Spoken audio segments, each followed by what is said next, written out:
So today we are starting with the operating system playlist.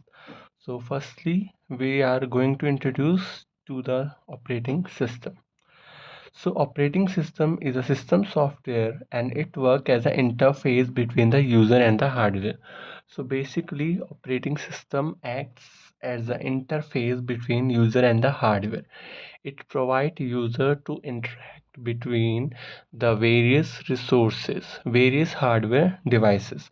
This is the basic diagram of operating system, how operating system acts as an interface and intermediate between the application which is used by the users and the hardware. It contains various devices. So basic need of operating system is for a certain job execution we invoke devices individual and repeat means for a certain job, right? Likewise, if we want to give a print command, so for that we give the printer a particular command. So for that command we should write the code repeatedly.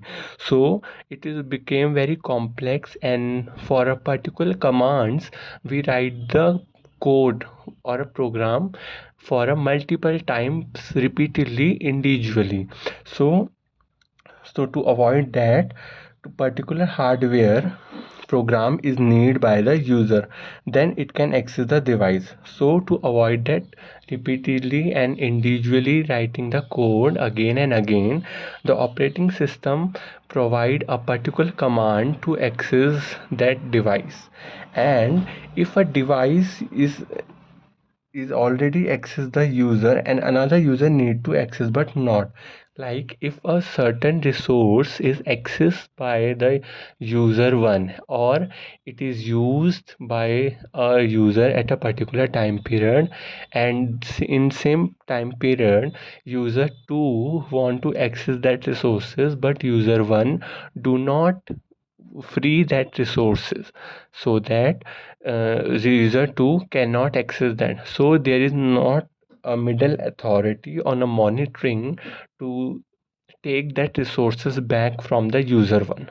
Like if user 2 want or need the resources, and this resources is accessed and used by the user 1 currently, so if user 1 do not free that resource, so user 2 can't complete this execution and can't need that resource. So there is a middle authority which allocate the user to that resources. So a middle authority is operating system which release the resources from user 1 and provide to the user 2.